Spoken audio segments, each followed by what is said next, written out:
Well, welcome back. So I have probably bored you to tears for 5 weeks on Christian history, and I think we've kind of done that. So I thought what we might do today is talk about some of the other stuff I had put on the sheet, like beliefs and rituals and all of that. And it could be you know all of this already. Don't let me waste your time. It could also be, hey, you're curious to know something from the history books or denominationally I haven't told you. Now, I'm not a denominational expert, but I can do my best if you got questions. But I thought maybe the easiest place for us to start into, we are the Christian tradition is one of the few that use, well, we're really the only one that uses the word sacrament to talk about some of the rites that we have. And some of it is important. Not all Christian traditions like this word, because for many of the more evangelical traditions or the lower Protestant traditions, this smacks of Catholicism, so they don't like it. So just a reminder that there's a sacrament, says the prayer book that we have, is an outward and visible sign of an inward and spiritual grace. So I would say that for the Episcopal Church, and probably for the Methodist Church, and for the Presbyterian Church and the Lutheran Church, that's probably a good definition. If you're Roman Catholic, that's not a great definition. And part of the reason why is you probably learned this in high school or college at least, is this particular word here that we tend not to use in the Episcopal Church because it's too many letters to use in Scrabble. Transubstantiation, which it means, right, the substance changes. But it means that in a very specific Aristotelian way. So Aristotle, student of Socrates, student of Plato, influential philosopher, of course, said that there are two sorts of bits when describing substances. There are their accidents and their substance. So no Catholic person will tell you that wine and bread taste like blood and flesh. Those are the accidents. However, every Catholic person doctrinally should tell you that it's literally blood and flesh. The substance has literally changed, even though the accidents have not. So it's a little bit funny thing when you think about that. It's kind of like having your cake and eating it too. It's totally changed, but not quite. It's not perceptible to the senses as wine and blood, but it is. Having grown up Catholic, the not quite part doesn't really enter into the teaching part. Yeah, nobody would ever like that I said that. But it still tastes like wine. Yes. It does not taste like blood, and it does not taste like flesh, but it is.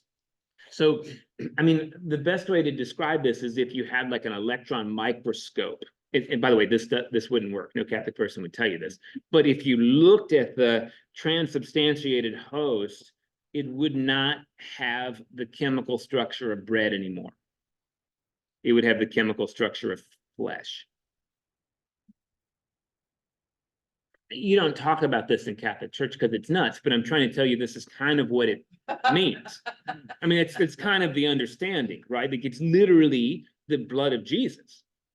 So what about us that I mentioned before? By the way, some Episcopalians believe that, and that's fine. The one that Luther decided on in the Reformation was consubstantiation, which means it didn't do that.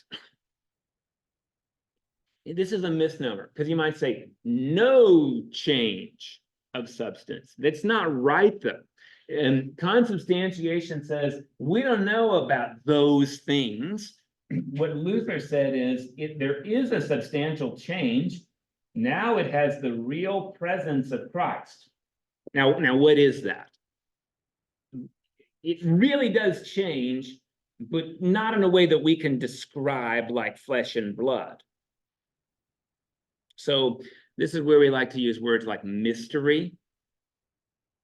To be honest, I mean, Luther was pretty much saying that, but not happy with it is literally blood and flesh.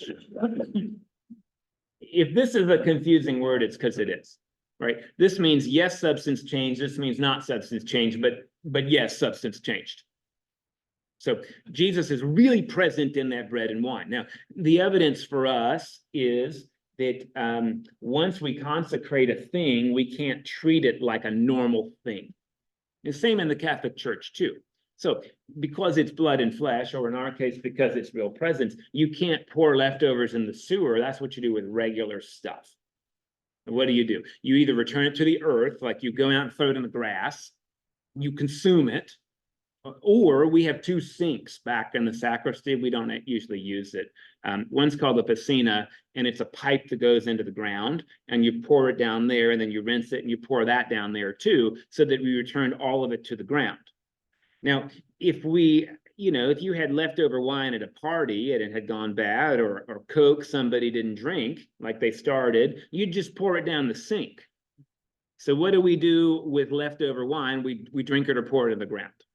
Because no, it's not for us, the literal, but there is something different that we can't quantify. Yeah. Are you saying that it's not just the Catholics that do that? We do that too. Okay. So even consubstantiation says there's something different. We're not going to say it's like the literal body and blood, but we're going to say Christ is somehow really present in it, which means we need to treat it like a holy thing. We don't put holy things in the sewer. And I don't know who would be doing it. And there a spectrum where some people say it's only the real presence while you're consuming it, so that they deliberately don't treat it in any special way after the fact. I kind of heard that somewhere along the line. Boy, maybe. I mean, this is why I think it's really helpful to talk about Christianities, plural. As if there's one Christianity, because there's just not.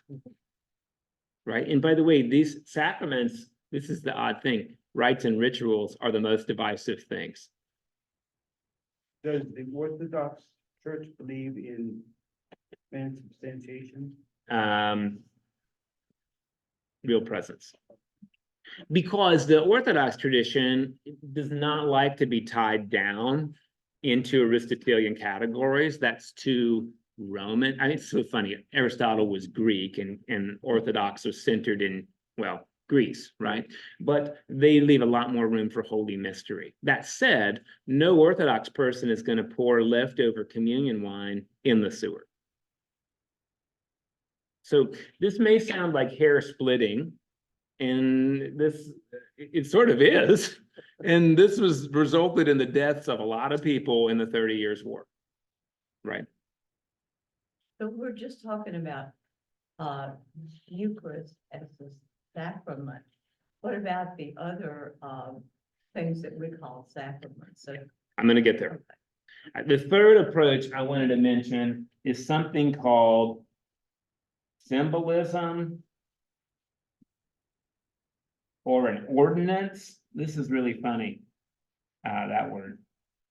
So the Lord's Supper is an ordinance. It's symbolic. It only sort of works if you think it does. Works no matter what you think. Works if you think it does. Like, has no meaning in itself. It's our belief that makes it mean something. Which is interesting, because in the churches that practice this, I grew up in one, it can hurt you. Like, if you take communion in an improper state, it can damage you spiritually. But it doesn't mean anything, but it can hurt you really bad.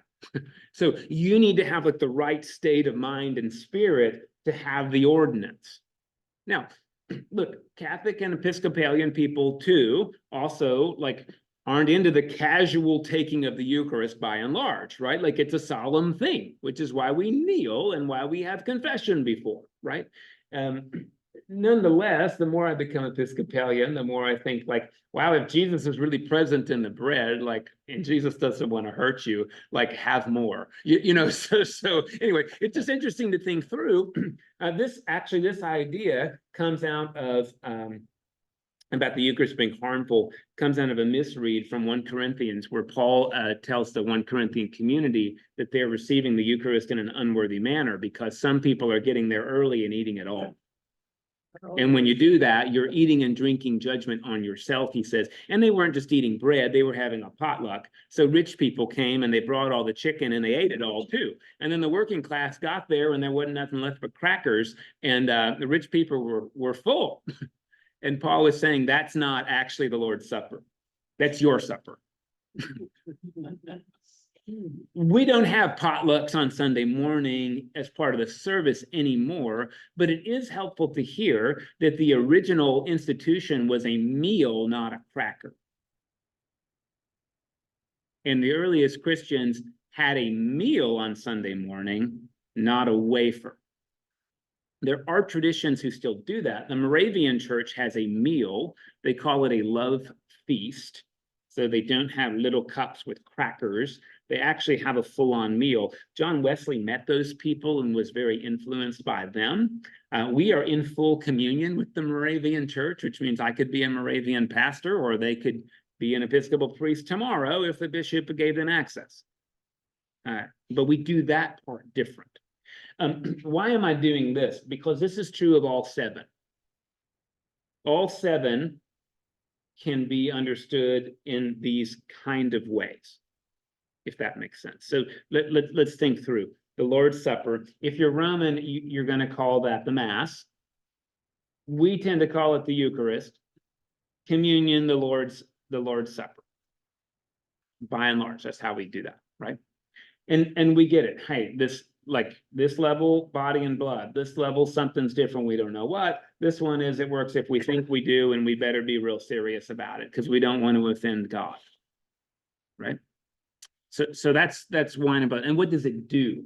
Well, if you're Roman, because this is the literal flesh and blood of Jesus, he died again on the altar. And we call it an altar because that's a place where you kill a thing. So this is a sacrifice for sin, and consuming it will help absolve you. So it would be terrible for one of our Roman Catholic brothers and sisters to not receive the Mass for a long time, because that could leave them in an unresolved state of sin, even if they went to confession. Confession gets you ready for the Eucharist, but you needs the Eucharist. For us, we don't tie it to forgiveness of sin. We don't, although some people do tend to view this as a sacrifice. Hence, we also use the word altar sometimes. Although there's a parallel tradition that this is nourishment for your journey, hence the Lord's table, and God will nourish you off the table. Here, most of these folks have the Lord's Supper quarterly. So weekly, quarterly, or maybe twice a year, like biannually. It's important. They don't want to water it down by overdoing it. They don't want to be like these people who do it too much. It sort of works like that. This is going to be, in general, juice, grape juice, which, as I mentioned, was invented by Methodists in the 1800s. Sometimes you'll get juice here. I would tell you Methodists are consubstantiationists, even though they tend to use juice, although some Methodist churches will offer wine or juice. Same with Presbyterians might do that. What about baptism? Oh, yeah, please. In the Catholic tradition, you have First Communion, where a person is supposed to understand. That's when you become a Catholic, really. Yeah. Yeah. But there is no First Communion in the Episcopal Church? There can be. So some Anglo-Catholic parishes have that practice. There are some clergy, and there are certainly some families. We have families here who don't want their little ones taking communion until they understand it. So what we do is everybody's welcome, and you may not have your first communion, but you might have your first solemn communion. So Emory had been taking the Eucharist, well, I don't know, 5, 7 years before, frankly, they were ready for the class anyway. Had the class, which we're going to offer this Lent. We offer it like every 2 or 3 years, and it covers a wide variety of ages, like usually from, say, 8-year-olds to like 12-year-olds.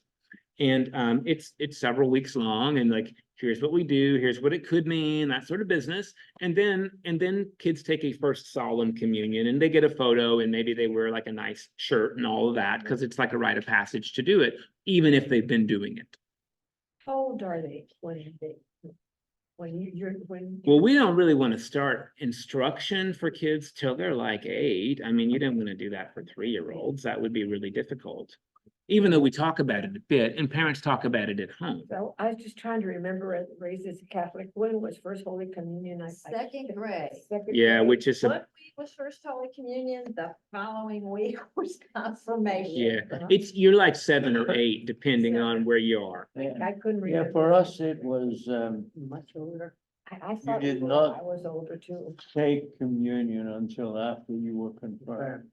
Yeah, and I'll talk about That that. was basically almost a rule. Now, that's very, very scantily practiced, that one. It is very majority that you don't take communion until you're baptized. Although confirmation tends to come after First Communion in the Roman Church and in ours.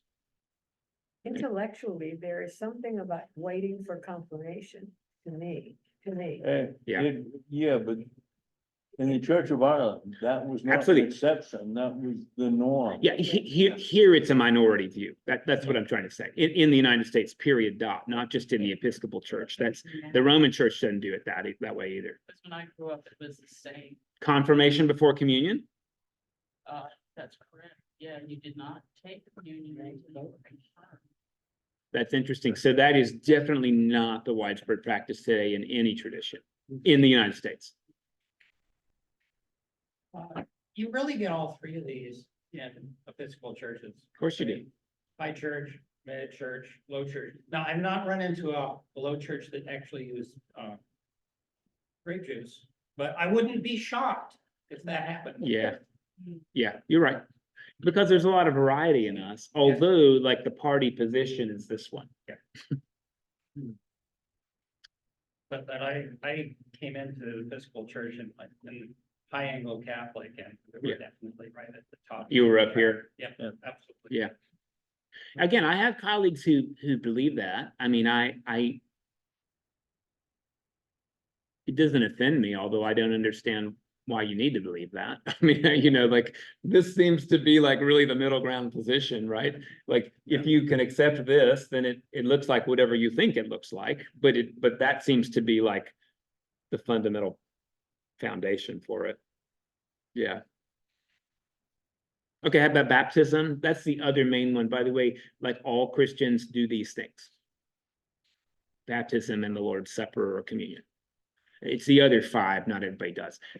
So baptism, transubstantiation. Your substance changes at baptism. You used to have a shriveled humanity called original sin. And then the water changes your substance. So you are no longer burdened with original sin. That's the Catholic position.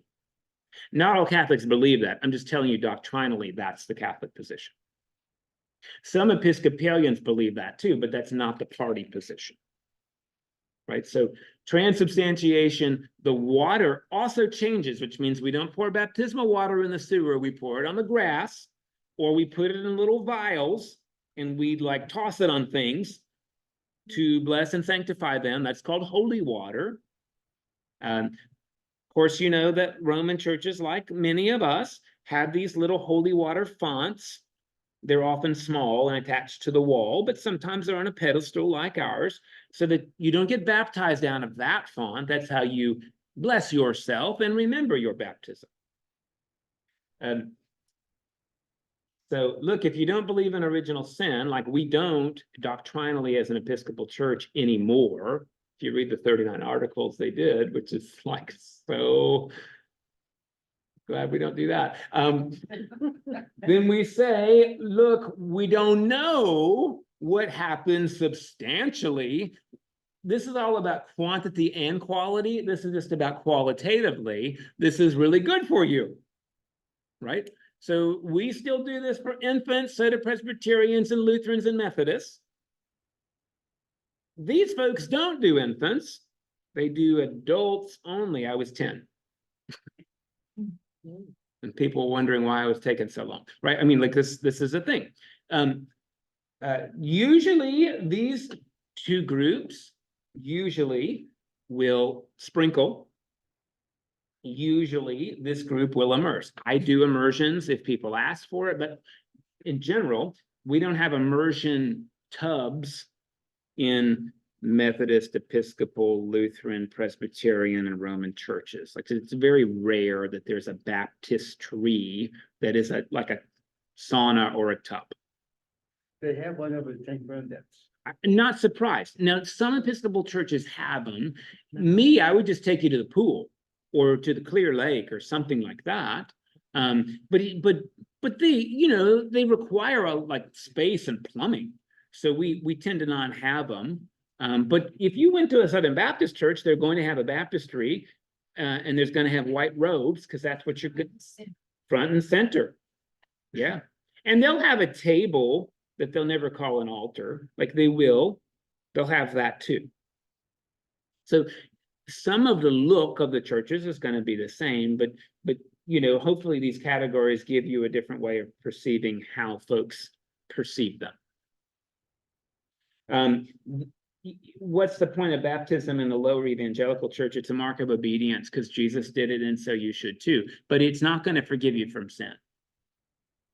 Now, there are some exceptions, like in the Church of Christ, the mark of obedience is so important that if you don't get it, you're going to hell when you die. In the Southern Baptist Church, that's not the case. You probably ought to do it to show you're obedient and show publicly you've prayed the sinner's prayer. It's like a public profession, but it's not in any way like a real presence thing. It's a symbolic way of showing your commitment to the community and your commitment to God for other folk to see. We don't care if anybody else sees it because it's for you and your family, not for everybody else, although it's nice to do them in public. When I was at another church, there was a discussion from my father whose son was to be baptized, and his argument, he wanted it to be living water. And I was like, what are you talking about? He wanted his son baptized in a river. Yeah. And I'm going, oh, and I'm thinking, well, in a way, isn't all water living? But I just listened. One of the earliest documents that didn't make it into the Bible is called the Didache, and it's the teachings of the apostles. And it does, in fact, prioritize ways of being baptized. This is a document from the late 200s. And it sort of says all baptisms should be in living water. Living water means it moves. So priority would be river, ocean. Next would be like rainwater. So if you're going to use a cistern, make sure it filled from the rain. I mean, where else does water come from? I don't know. But the idea is that the water is supposed to move of its own natural gravity. Now, living water is a funny thing because when I turn on the tap, that water's moving. So these are just different categories with technology, but sometimes we want to think like, oh, a river would be better. But I mean, the river could be very polluted and our tap water is very regulated and safe. So I don't know that one's better than the other. Well, I wouldn't want to be baptized Yeah, but in the Ohio 200 would River. not be the other way around. It may be. That Now, moving water would be more hygienic than stagnant water. well, I believe that's certainly the case, because as we know here, stagnant water carries mosquito eggs and all of that sort of business. But it's not just about the hygienic level. Living water is this like symbol that the water has life in it, and you know it because it's moving, it's not dead water. So that's part of the symbology as well. Yeah, but I would tell you, if somebody said, would you baptize me in Galveston Bay? I'd be real reticent. Oh, I know. You know, particularly if they had an open cut or I did. I just, I don't think I'd do it. That water's so gross. Okay, anyway. Yeah. The Jordan feels really good. You know, when we go to Israel, we get in the Jordan. That feels really nice, right? It's brisk, it's refreshing, it looks clean, right? Looks good enough. Don't drink it. I mean, you know, like, don't drink it. Is that enough about baptism? That's kind of the deal though, right? Okay, then there's Yeah, 5. my one. The architecture of churches have changed. Mhm. The Okay. baptistry has moved from outside the church. Yeah. To into the church door. To To up up at front. the altar. Yeah, so the font, even in Roman and Catholic and in Episcopal churches, the font used to be right when you walked in the door. Yep. And baptism was done in the back. Of course, we don't like to do that because since we do them in public now, when you're doing it privately, no biggie, do it wherever you want. But particularly since the 76 prayer book, prior to that, the Oxford movement said this stuff should be public, right? Consider, who is really saying the baptismal covenant? Not the infant being baptized. Yeah. So baptism is as much for the adults as it is for the infant, which is how we're able to talk about this instead of just that. Does that maybe make sense? And so absolutely, form follows function. Do they, in the Orthodox tradition, do they baptize? They do, and some Orthodox Christians, not all of them, they baptize like Achilles. The priest will hold the infant by the heel and dip it 3 times. Supposedly it's real healthy, but I mean, like, I don't know about submerging my infant. I mean, I don't know if infants drown. I don't know, but me being one of these, you know, parents is like, oh, you're not doing that. I'm not taking chances. You can watch this on YouTube. You can watch them get dipped again, just like Achilles. They grab him by the heel and they dip him 3 times. And the baby goes under and then they come out and boy, they've got surprise on their face. Yeah. Who decides that within the church itself? Oh, I don't know the answer to that. I don't think all Orthodox kids like dip their kids upside down. I don't think so. And I'm not aware of like how that decision gets made. Is it the local level or the local bishop, or is it something that just, you know, a particular type of Orthodox church does? I really don't know. Just curious. But they do infants. They do infants. Even though the original sin tradition is not so strong in the Orthodox tradition like it is in the Roman tradition. Reminder, when we talked about Christian history, infant baptism really came from the idea of original sin. Prior to that, it was adults only, period, dot. Because there's 5 other ones that we call minor sacraments, or part of the traditional 7 from our Roman heritage, right? Another one is confirmation. Reminder, that only came to be because we were baptizing infants. So when we were doing adults, there was no such thing. You got examined like 18 months to 2 years prior to being baptized, and if they found something wrong with you, then they would not baptize you. That sounds like pretty rigorous confirmation curriculum. You know, so confirmation started to show up later, where adults now are sort of making the claim that this is the way they want to live for themselves, instead of their parents made the claim for them. Now, that could change your identity. It could somehow make you worthy of communion. It could make you worthy of being on a vestry. It could make you worthy of membership and vote, right? Could do that. It might do that in the Roman Church. It is definitely a change of you to be confirmed, which is why parents want their kids to do it. Because it's not a nice thing, it is a substantial change. We think it's a nice thing. Now, there are some Episcopalians that will tell you, you have to be confirmed to be on a vestry. Fortunately, that's not in the diocesan canons here. You have to be confirmed to be, to vote. That is not in our bylaws. So we don't require that for membership.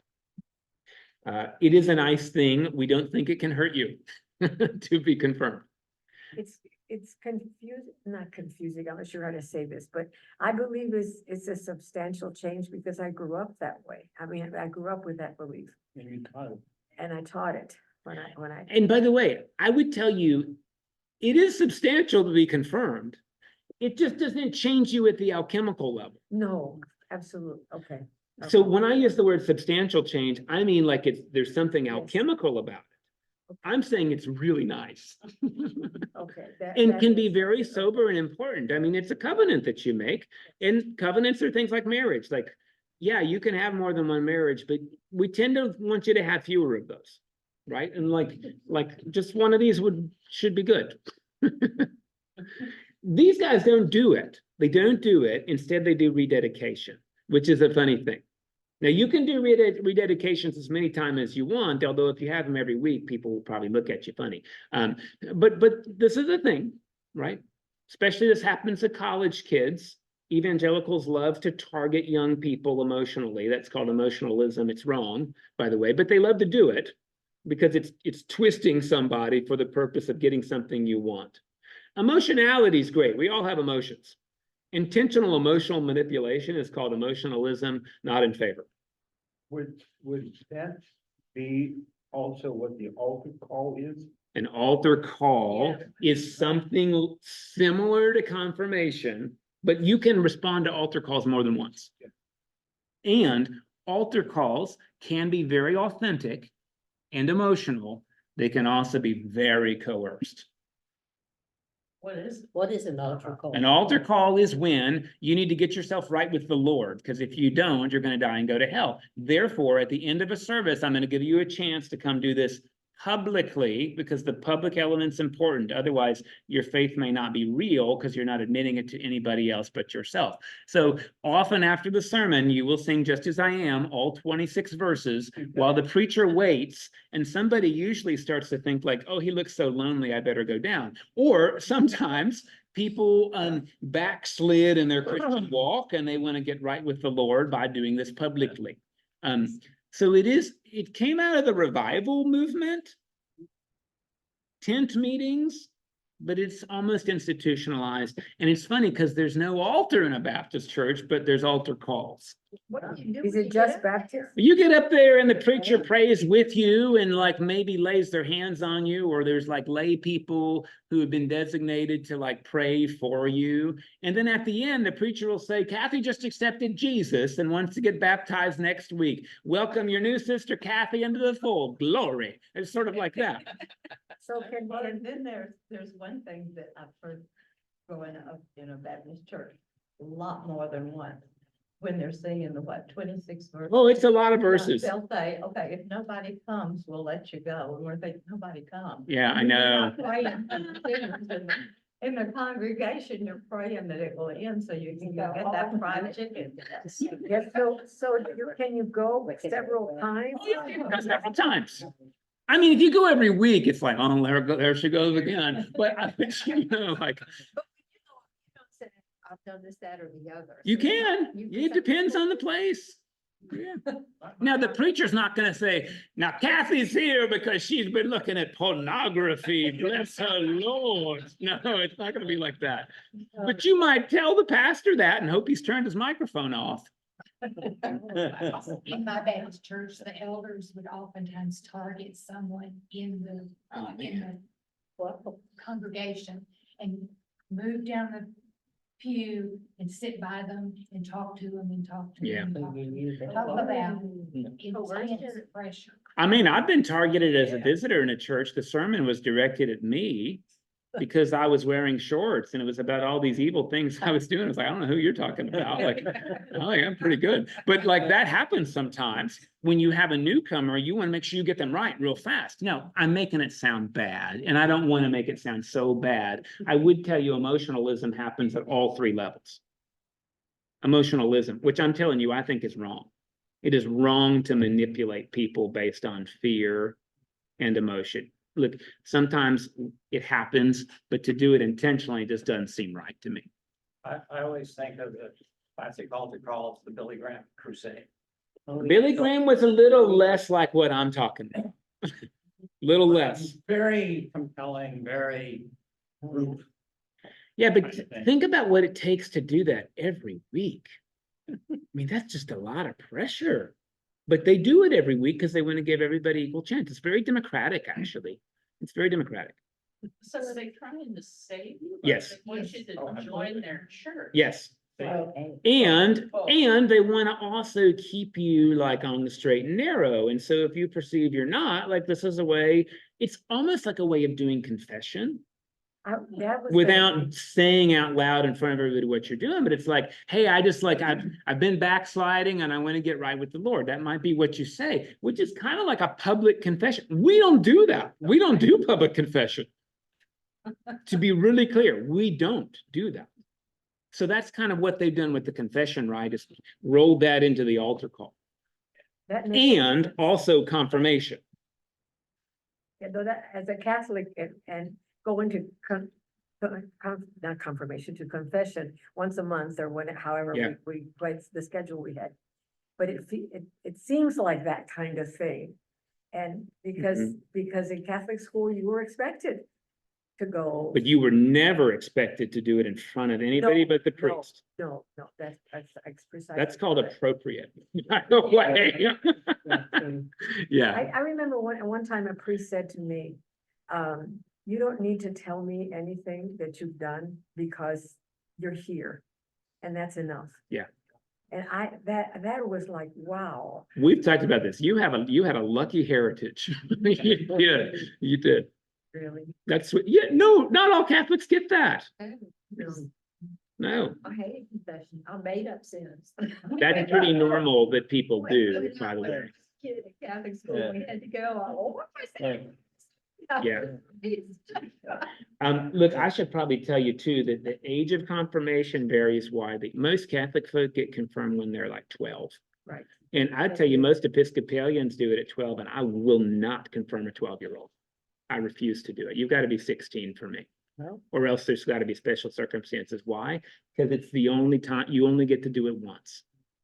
And 12-year-olds don't have a cognitive understanding. They don't even have their neocortex yet. Not really. It's just starting to grow. And so it just seems like you're wasting it, to be honest, because I don't think it's magical. I don't think it changes your substance. So the more you can bring to it, the more it'll do for you. And that doesn't mean you need to wait till your deathbed, but I do like people to have some cognitive understanding of what they think they're committing to. A lot of times Episcopalians do it at 12 out of this tradition with the understanding is we better do it before the kids wander off. Because if we don't do it when they're young, they won't do it later. Like, that's not a good reason to do that young. Wasn't that a residual from Jewish bar mitzvah? Could be, it could be, but I would say it's more of a residual from early Catholic confirmation. Or as much so, right? Because you rarely have I mean, we just confirmed 13 people. The average age was probably 60. That's not normal in the Roman Catholic Church, that the average age is 60. The average age is usually 12. Out of a pool of 30, the average age is 12. And I'd say in the Episcopal Church 40 years ago, the average age probably was 12 then too. But many of us are coming to the church later in life. My mentoring rector said it's because we didn't appreciate the riches of it when we were younger.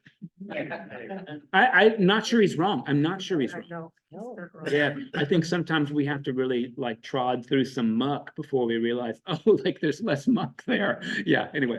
Okay, so unction, anointing with oil. Romans call that last rites. We don't limit it to the last rites. So we do it at times of concern or celebration or worry or death. But unction is like in the Roman church, it's called extreme unction.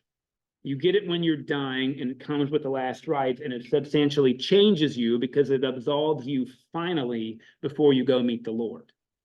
We don't do last rites, period. we do prayers at the time of death. Since the 76 prayer book, we used to do them. We don't anymore. And so the real presence is that like God's not magically in the oil, although I would never pour the oil down the drain, right? Something is different about this oil, and we lay hands on heads and we pray for you before a surgery, after a surgery, as a celebration. When your kid is like going on a bender and you're at your wit's end, when your spouse is dying, when you're dying. So there's lots of applications for oil, or just you want a blessing. Sometimes we just give you a blessing with oil. That's where we fall here. Very few evangelicals touch it. I'm noticing a trend where some are now, because they realize you get to like touch somebody in a good, affirming way. I'd tell you that's why I like doing it. Like in general, if you say, will you pray for me? I'm just going to get oil out because I get to touch your head, which I find very like intimate and lovely. And some people are figuring that out too. Although, again, and by the way, the practice is biblical. Is anyone sick among you? Anoint them with oil and pray for the sick. Right. And you also anointed king too. You had to anoint a king and you had to anoint a Messiah. So Jesus was anointed by oil when the lady dropped $100,000 worth of perfume on his head. Not by John the Baptist. There was no oil at that. None. That was baptism. Living water. Living water. Yeah. Okay, so that's unction. Marriage is a sacrament for these groups. It's a nice and really important thing here. Oddly enough, it's harder to get divorced in these two groups than it is in this one. And if you're a low evangelical and you get divorced, you'll never be in leadership at the church again. If you're Roman, you can't get divorced, period. You can get an annulment. If you get divorced, you can't have communion. Which, well, that means like you're going to hell when you die. Like that seems real bad.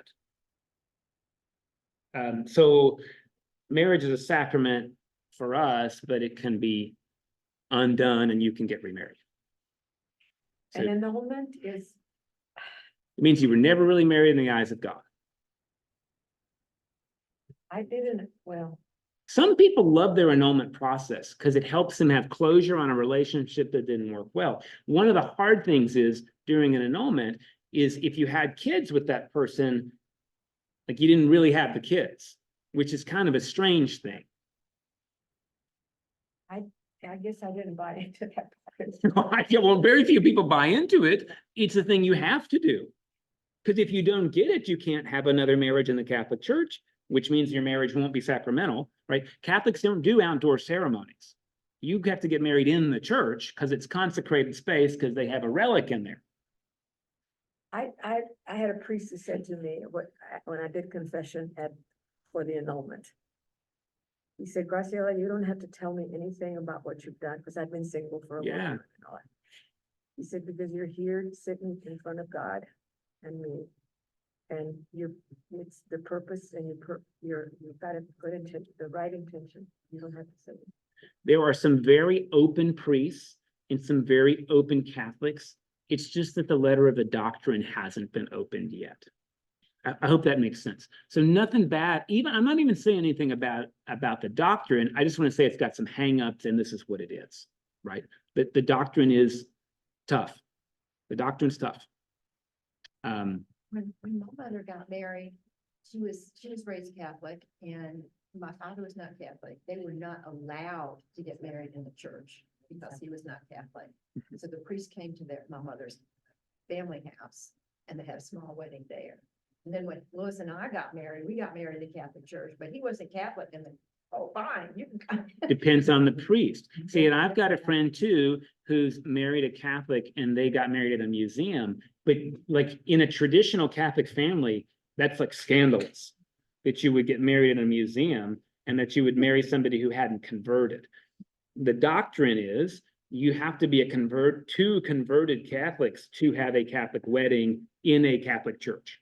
That's what happened to my mother's mother. She converted because my grandfather was Catholic. But there are, I've known priests who have married, like Catholic priests who have done a marriage for a Jewish person and a Catholic. But you can get defrocked for that. I just want to make sure you know, like, depending on who your bishop is, they can yank your ordination for that, because that's not okay. It happens. It's just officially not supposed to. When my parents got married, my dad was Orthodox. He was Greek Catholic, he wasn't Orthodox. But they had to get were married out in the narthex, because they weren't allowed to get married. Married in the narthex. Now, why does that matter? It matters because of this, because Roman churches are transubstantiated spaces. They are alchemically different because they have the presence of a relic. And you can't, maybe this has changed. Let me say maybe, at least before Vatican II, if there wasn't a relic, there wasn't a church. You couldn't consecrate a space without a relic. And I thought maybe I was a relative. Where do they come up with them? Well, fortunately, there's more saints all the time, you know, and sometimes the relic could be, hey, I've got the hijab from, I'm not the hijab, I've got the headscarf from Apostle Paul's, you know, third cousin. I mean, like, you know, there's only 32 teeth in the mouth, so there's not a ton of teeth to go around, right? But there are a lot of splinters of the true cross. There are a lot of those. I'm not trying to be weird. I'm trying to be accurate, right? And there's even there's one down here in League City that's like the Church of the True Cross, and I would guarantee you their relic is a splinter of the True Cross. And there are 3 crowns of thorns in the world, and I mean, one of them might be right. I mean, I don't know the answer to that, but like, having the thing is important because it's transubstantiated. Like, it's a real physical piece of somebody who's in heaven when we have assurance of that. So it does this consecrating bit for us.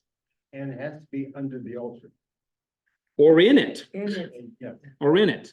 So can you see the relic? I mean, there are some weird exceptions, right? The crown of thorns that's at La Sainte-Chapelle in Paris is not like, it's not like totally in the silver altar. Like, they bring it out once a year for you to see it. So it must be like in a trap door in it. I don't know the answer to that. But those are some of the bits, right? I mean, like St. Mark's in Venice has Mark in it. Like, all of them. Yeah. The church in Malta where I was at, it had John the Baptist's head. I don't know how it had his head, because, like, I guess they stole it. I mean, like, it's just an interesting thing that. I told you already about St. Nicholas, didn't I? That the Italians dug him up and put him in an altar in Italy.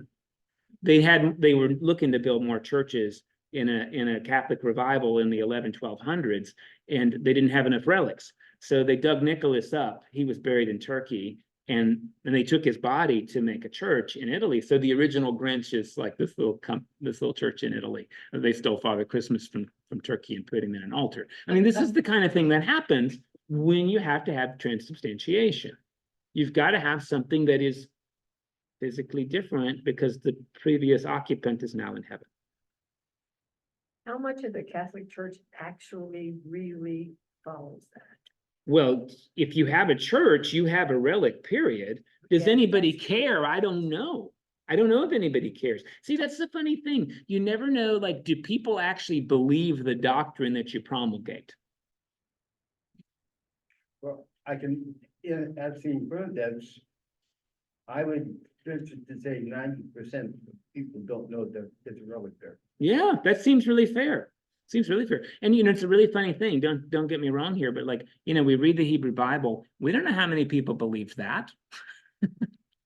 We found a lot of weird religious graffiti that seems not particularly biblical, like God has a consort, like that's scratched into cave walls. Maybe it was teenage punks, but it also could have been like regular people thought that. I mean, you know, throughout the Bible, people really like to sacrifice in high places to like different gods. So like not everybody bought monotheism.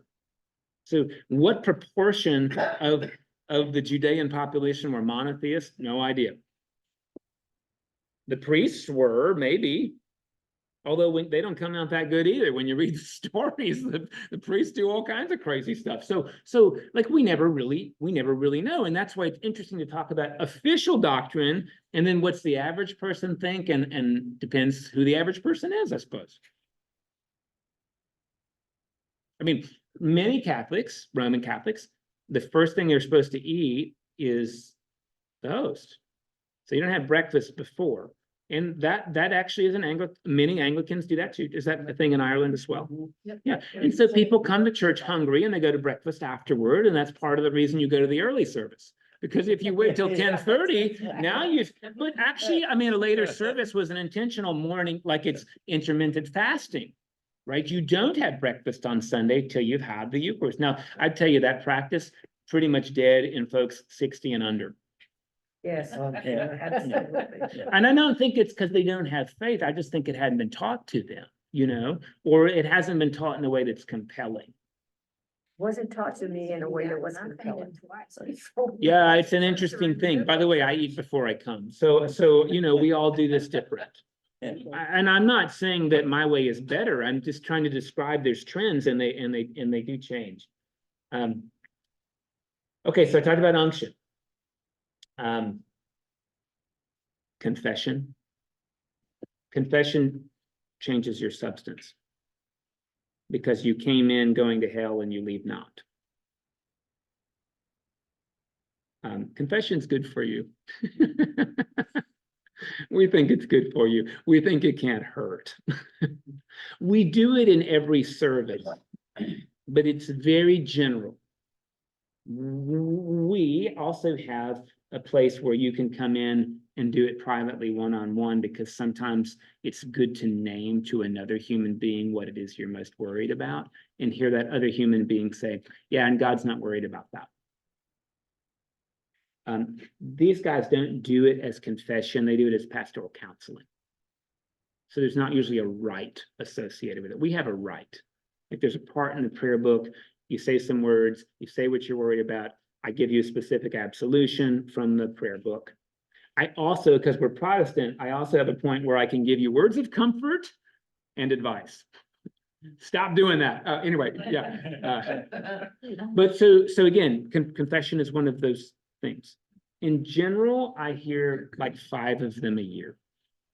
And that's since I started advertising that I hear them during Holy Week. Otherwise, I would hear 1 a year on average. It doesn't happen often. It's nice. Happens in a booth or face-to-face. No booths, only face-to-face. Happens face-to-face with the pastor or deacon or something like that. Ordination is one of the 7. There is a substantial change.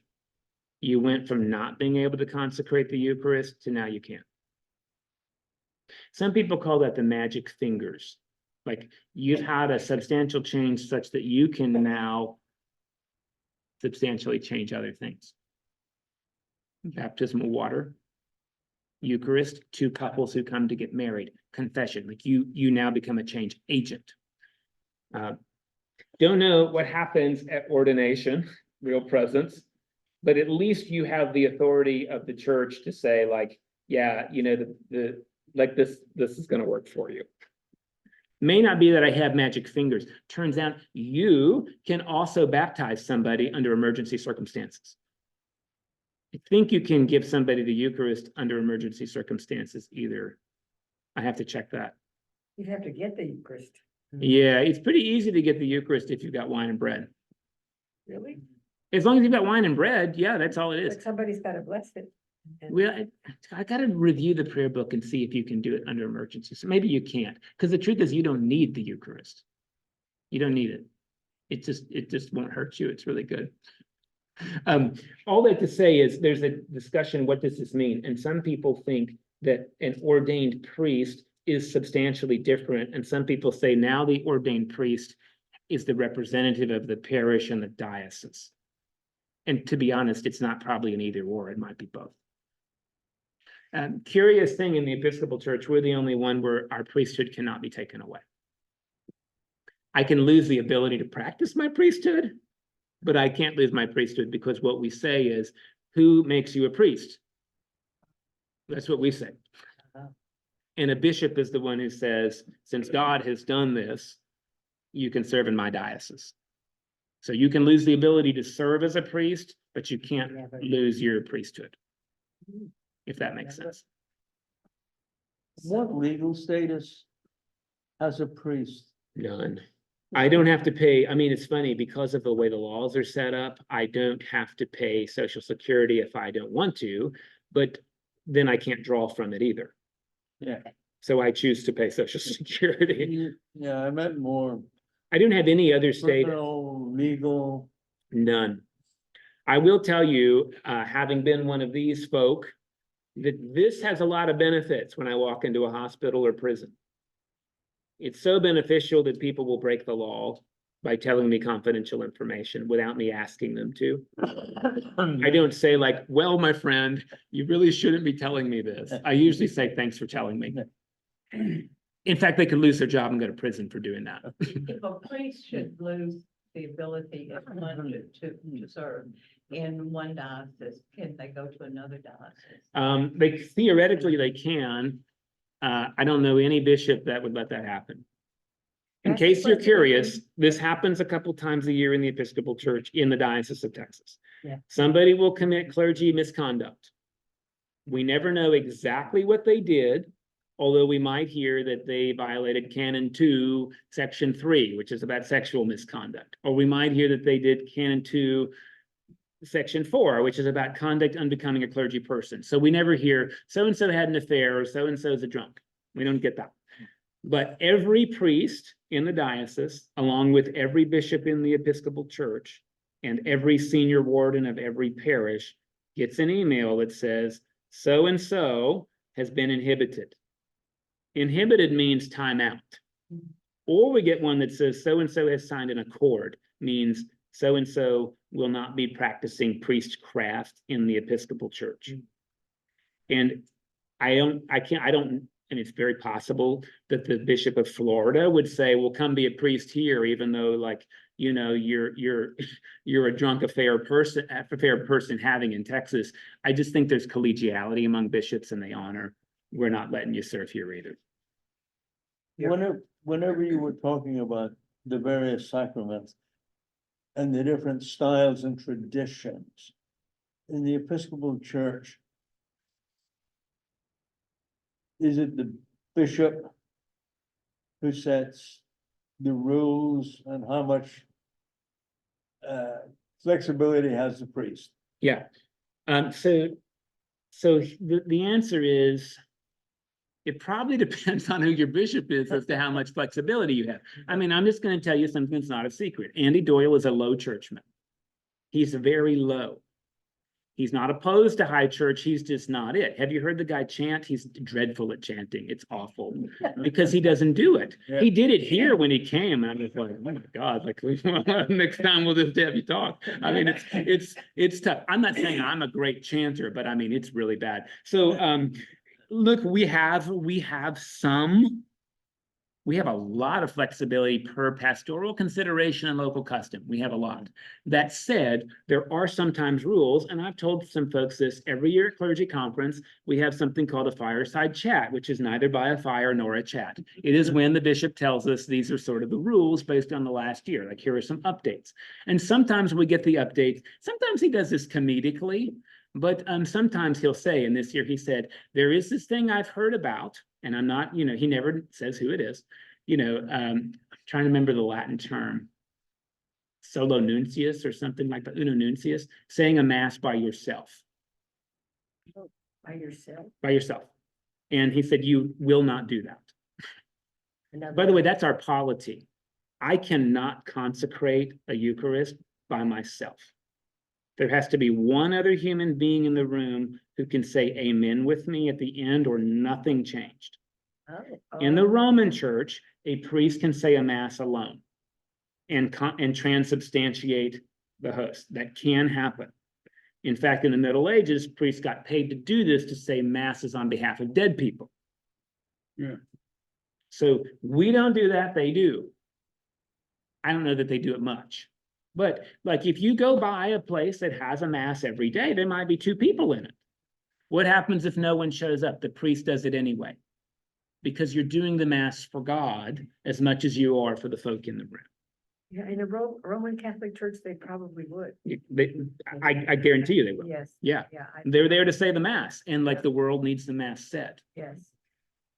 If someone comes to confess. Yeah.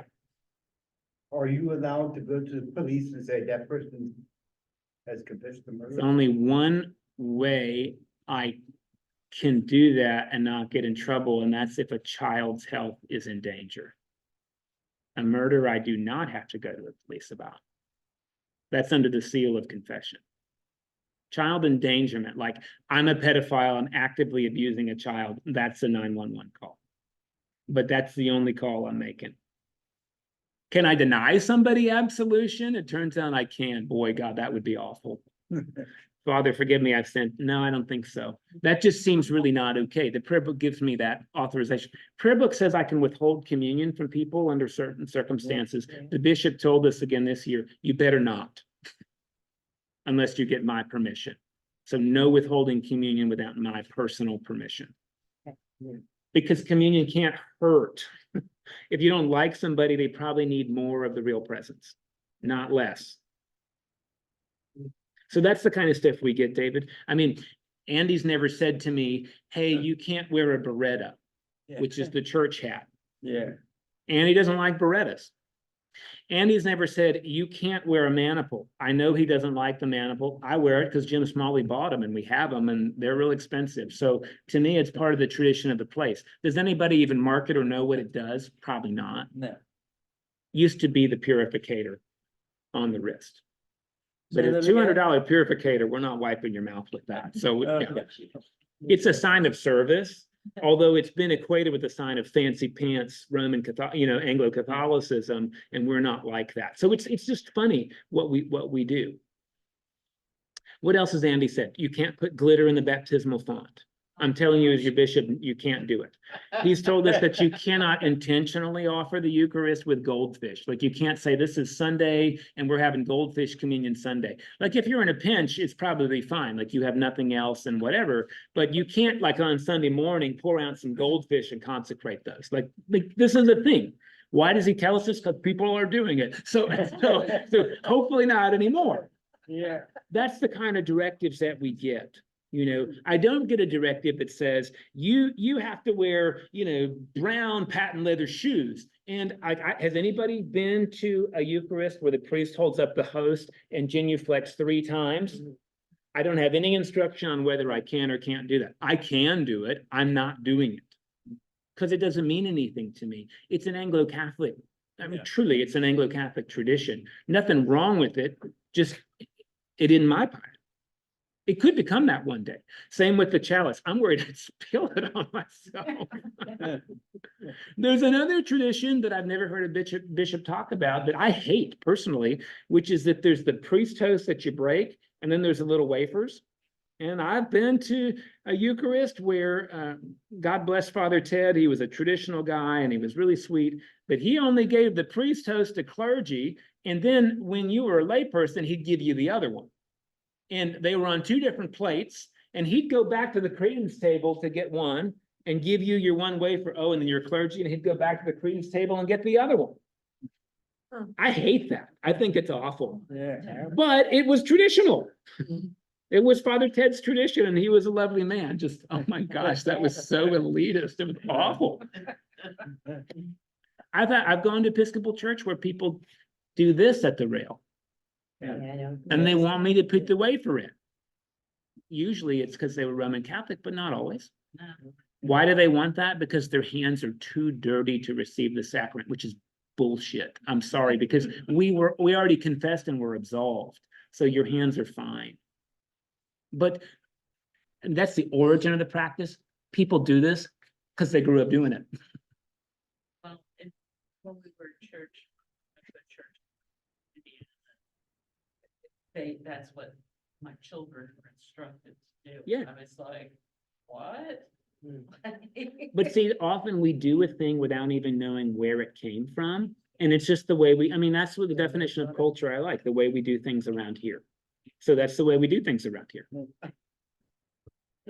And Tim and I have talked about this, and I didn't, like there's a prayer in the prayer book called the Prayer of Humble Access. It comes after the absolution, and I won't ever put it in our service after the absolution because I think it's wrong.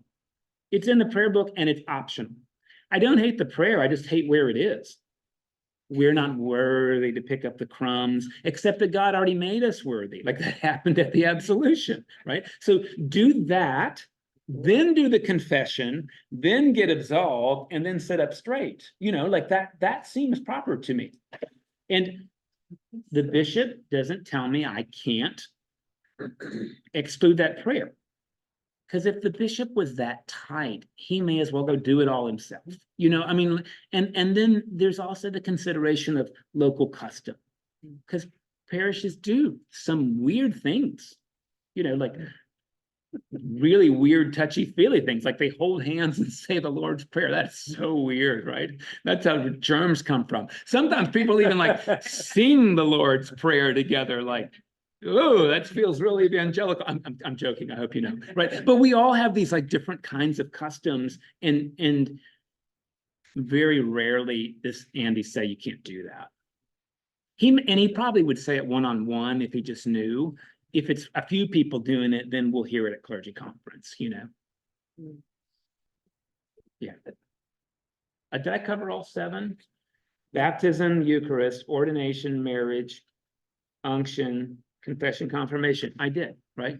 So those are the biggies. You already know the big church festivals and the calendar. These folks don't do the church calendar like we do. By which I mean, there's seasons that go every year that are color-coded as well. And that's probably from our Jewish faith, right? We talked about some of the Jewish ones. Right now, we're in the season of Epiphany, which is going to turn into Lent, and then Easter, and then we're going to get to Pentecost, and then there's the season after Pentecost, which is a really long season. And then we get to Advent and Christmas, right? So that's kind of our liturgical cycle. You'll do Easter and you'll do Christmas and you'll read about Pentecost in these churches, but they're not color-coded. There's not necessarily seasonal virtues. Advent wreaths, they're not in the prayer book at all. They're like a local custom thing. As I've mentioned before, they probably come from the Hanukkah. That's probably the sort of the impetus for them. A short-term candle-lit thing that is nice, right? This is sort of the deal. Let me pause. Questions about rights at all? No, but we've gotten answers that we didn't even know we had questions. Oh. Well, Well, and there's real interesting things like, am I allowed to put artificial flowers in the church? I think maybe, People would freak out. yeah, but if you didn't have, I don't know. There's people that'll tell you, you can only have fresh flowers in the church because artificials are artificial. Well, so's the microphone cable. I mean, it just is. Yeah. It's because it's traditional wisdom and we're not always like thinking through it. We don't use silk flowers at St. Thomas. Could we? We could. It would be fine. Would the bishop give me an injunction against it? No. Yeah, I like that we have fresh flowers and that we give them away. Yeah, no. It's nice to get church flowers. By the way, have the church flowers substantially changed? Depends on what you think. Doctrinally, no. No. But they were in church. It's really sweet, right? It's really sweet. By the way, real presence, it's kind of a real deal, right? Like having your wedding ring blessed by the priest. Does that change the metal? Does it change your memory? Yes. I think it changes your memory. And I think it's really sweet. Real presence. See, this is how that goes, right? So, in the Episcopal Church, all the priests can be married. Yes. including bishops, presiding bishop, all of that. Don't have to be. And since 2015, you can have a same-sex marriage or a trans marriage. Yeah. And it's not a blessing, it's a sacrament.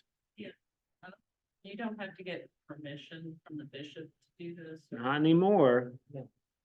The way it happened here in this diocese, and this tells you again a little bit about the role of bishops in the church too, right? I mean, the bishop is the diocese. Like he in his person is the diocese. And that's what it means to be an overseer, which is what the word bishop means. The way it worked here is that people in Texas didn't like the idea of same-sex marriage. And maybe they were going to revolt. I don't know. And what Andy said is, and Andy's the one who's been here the whole time, this has been going on since General Convention, is, look, you don't have to do it. You don't have to not do it. But if you're going to do it in the parish sanctuary, then the vestry has to go through a process and agree for that. With the enjoinder that the vestry does not decide who's fit for marriage, nor will they ever. None of their business. Who decides who's fit for marriage? The priest. Only the priest. Therefore, while the sanctuary can be closed, I could do a same-sex wedding in the parish hall without your permission. Now that's weird. I could do a same-sex marriage in the narthex without your permission. You don't tell me whether I can marry a straight couple or not. None of your business. By the way, I can refuse any marriage I want and don't even have to give a reason. Do you meet with couples still when we, yeah, many years ago, we had to go and, be talked to and It is a do you requirement. still do that? Our requirement is that if I'm going to marry a couple of any kind, they have to receive premarital counseling. Not necessarily from me, but they have to have some. And God, if I'm gonna marry you, I better know who you are. Yeah. So I don't know about have to, but it'd be a real shame if you were like, oh, I've never met Janet and Jill before, but I'm happy to celebrate their wedding. I mean, that would be so weird. So I always have at least one meeting with the couple. Very often, against my advice, they want me to do their premarital counseling too. I want to make sure you heard that correctly. Against my advice, they say, we think you'll do fine. Because you don't like to do that? Is How that- much training did I get for premarital counseling in seminary? One hour course. Oh, great. That's it. I've studied up on my own and I've done it, and I think I do a decent job, but I tell people, look, there's folks do this for a living, and I'd send you there. It'd be a good use of your money. Okay. Since I've come to St. Thomas, I think I've done all of it. I don't think I've had a couple. My last church in Coronado, the wedding policy was if you wanted to get married, it was $1,000, and that covered the organ, and that covered your premarital counseling through Dr. Marjorie Coburn in La Jolla. I loved that policy because I trusted her. She was really good. She wrote us a letter at the end that said, I don't find these folks fit for marriage right now. Like they need to do more work. Oh, wow. Not like they shouldn't get married. They need to do more work. I never got one of those letters. I got a letter that says this is a compatible couple, after 4 sessions with her. I do 4 sessions with people too, or I won't marry them. And I tell them, hey, there are people like, I want to get married in a month. Like, nope, not going to do it because we don't have time. So we got to either change your date or we got to cram some premarital. We can cram premarital counseling. That can be fine. Did they ever read the banns in the church here? Yeah, not at St. Thomas. It's an older tradition, and it Yeah. is in the prayer book that you publish the banns, which is like, hey, Tim and Graciela want to get married in 2 months. And basically it's giving the public a heads up, like maybe Tim was married in Missouri and like Graciela doesn't know. So we kind of don't do that. No. My last church didn't either. There's probably churches still do it. I just don't know. I thought at I think we one do. stage that was some sort of legal requirement. It's not anymore. Boy, I talk about a weird thing. Separation of church and state, except I'm an agent of the state. Don't like it. Yeah. I can bring a couple together, but I can't divorce them. That's weird. Now, I grew up in South Texas in the Hispanic community, and I think, I remember, if I remember correctly, amongst the Hispanic people, they did have to do bands. Do it through the band. I think it's up to the church. It's not a legal No, requirement. no, it's not, it Yeah. wasn't legal. It was based on the culture. Yeah. That, you know, that they were I honest. mean, where would you even publish bands? Well, In the newspaper? It was done. Yes. It was done in church. It was done in church. In the church newspaper or in the Chronicle? You would They Oh, say, Chronicle. said it in church. oh, you would say. I mean, this is just weird, right? And nothing against it, but no one reads the Chronicle, like nobody reads the e-news. Like, how would you even know, right? It's a funny thing. But if you stood up and said it, Yeah, that would be a different story. I guess so. I publish the bands. but- I'm not doing it. All right, I'm not doing it. I don't have to, and I'm not doing it. I just, it feels weird. By the way, there's a moment at ordinations too, where the bishop says, if anybody knows why this person shouldn't be a priest, speak now. And I was like, oh my God, like, I was nerve wracked, not because I'd done anything wrong, but because like I'm an anxious person. And I'm so glad that Jim Mathis was like, if anybody knows any reason, stand up or forever hold your peace. And now we're here to continue, you know, it's like, oh. Yeah. Anyway, it's nerve wracking to be like public like that, you know? in the wedding as well. And weddings too. Oh, I just go right on through. I read it and I just keep right on going, right? I mean, But all the church doors open. Yeah, yeah, they're open. because you have to keep the door. But you know, this is a real funny thing. You know, we did vote to be an open and inclusive parish in 2017, which means I can do same-sex marriages in the sanctuary if I judge them a fit couple. And by the way, I don't know that everybody who voted in favor on the vestry even believed in it, but they thought, what's the difference between that and you doing it in a narthex? I agree. Right? We had a conversation about it and it was voted unanimously in favor. And I don't know, I guess future vestries could change their mind and make us a closed and unaffirming church. That just seems unlikely, right? It seems really weird. By the way, don't ever call a priest here who is not open and affirming. Like your next priest, don't. I'm telling you, it will hurt you. You can call whoever you want, but don't do that. Don't call somebody who's going to discriminate against mixed racial couples. Don't do that. They can, legally, they can do it. Don't do that. Don't call a priest who is going to tell people they have to be baptized to get communion, because that will be a train wreck based on what we have already happening. Like it will hurt people.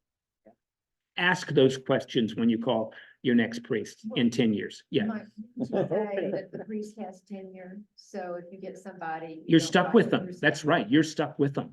Now, one other thing that's important to know about marriage and the bishop, I can do second marriages. I have to get the bishop's permission every time. Okay. So let's pretend Kathy's never been married and Mary Ruth has been married, and now they want to get married. I have to write a letter to Bishop Andy Doyle saying, Andy, this is the second marriage for Mary Ruth, and here is all the child custody agreements from her first marriage. These are her children. This is how much alimony, childcare, etc. And then I have to say, here's why I think Kathy and Mary Ruth would be a good couple. And I need to give the bishop a month's notice so he can give me approval or not. This is not because we don't believe in second marriages. It's because some people will go to the bishop and say, your church doesn't believe in the sacrament of marriage, because look what you're doing. You're letting divorced people get remarried. And then the bishop pulls the letter out and says, here's exactly why these people should be married. So it's actually a defensive marriage. When I marry couples, I tell them, I want to write a letter to the bishop on your behalf anyway.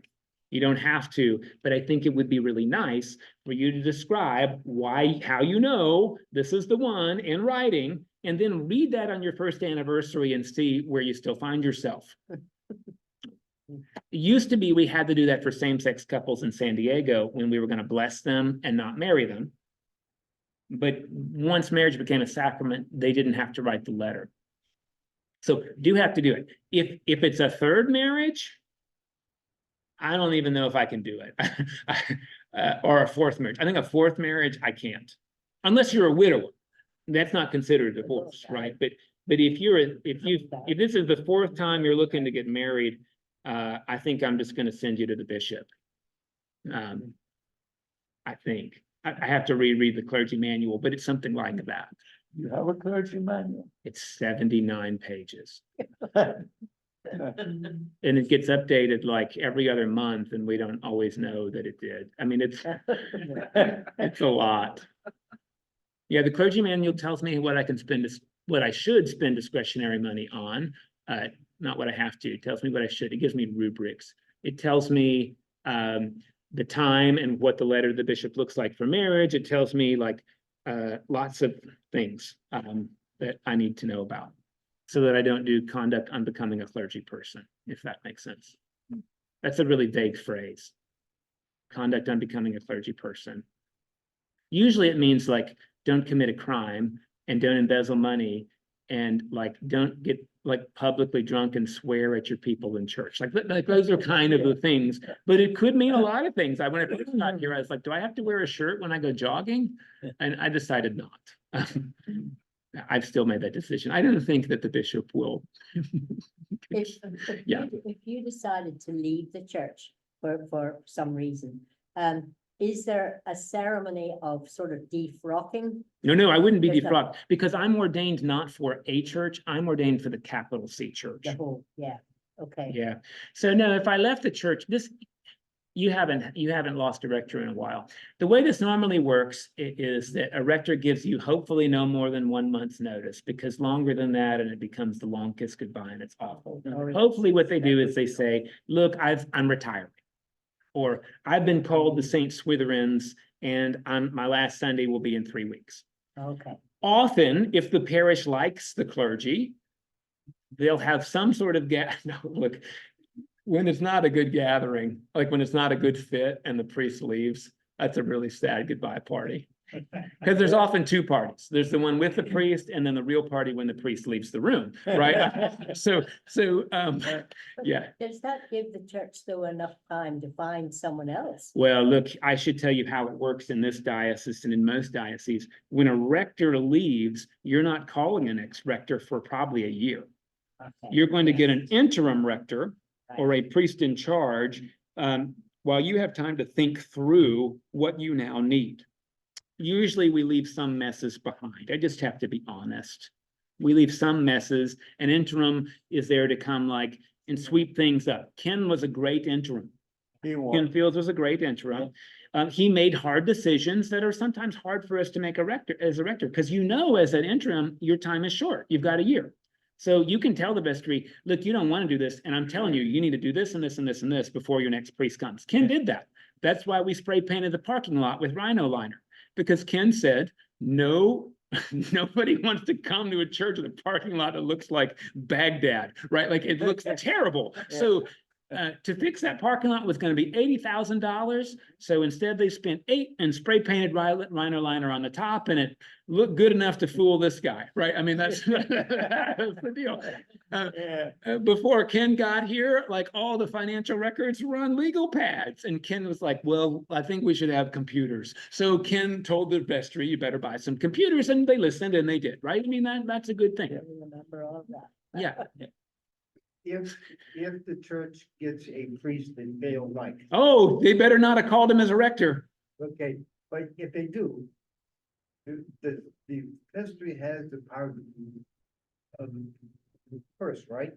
So can they cut his salary or? That's real tricky because we come with a letter of agreement.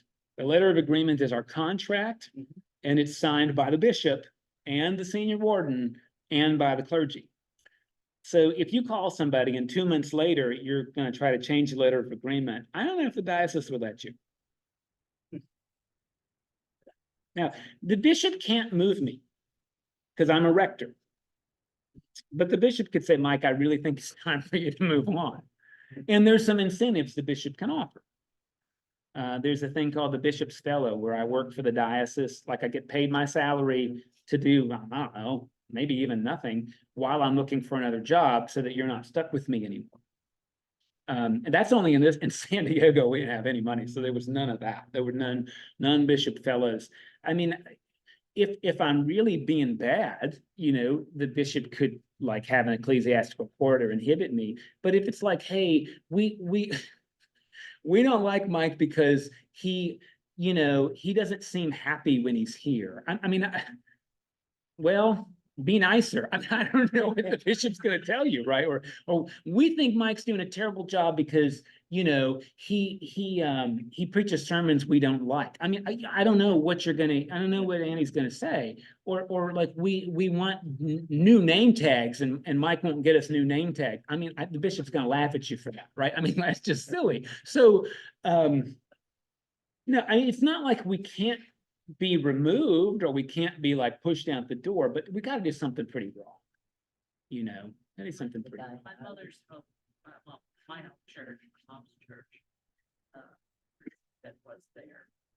He was there for about 10 years and everything was okay for about, then he got very politically involved, I'll put it that way. And when he would preach his sermons on Sunday, it was very politically oriented and he named people that were Sure, in main politics. happens here all the time, but sure, yeah. But, you know, it was, he was promoting a certain way. Yeah. And he like wanted the whole congregation to follow that way. And apparently what I heard was that he had a talking to by the bishop and, told him like, cut it out. And he's no longer there. They're in an interim right now. But, you know, I think. I mean, who wants to be a place where they're not wanted? You know, who Well, really yeah. wants to be a place they're But not? then there was the argument, I had friends that lived there and they stopped going to church because and my friends went and talked to the priest and said, like, can you stop doing this? Because like separation of church and state. Yeah. Just because we go to church here doesn't mean we follow that political view and like, we don't want to hear that either. It's real tough, but I would also tell you conversely, there's people who don't want to hear things about racial reconciliation either. But I'm gonna talk about them. And how do we really handle that? If you don't like it, you're gonna have to leave until I do. Yeah. And that's ultimately when enough people leave, then there's not enough money for you, so there's gotta be a transition. You know, I mean, like, it is hard. It's hard. There's something really lovely about intellectual freedom. And people leave for all kinds of weird things and people come for weird things. Like, people are weird. Me included, right? I mean, I had somebody tell me I was too political because I said that Bill Clinton did something inappropriate with Monica Lewinsky that we all happen to know about. And the person was a staunch Republican and told me, why was I bringing politics into the pulpit? And I said, I was bringing history into the pulpit, not politics. Yeah. And we knew that was wrong because it is.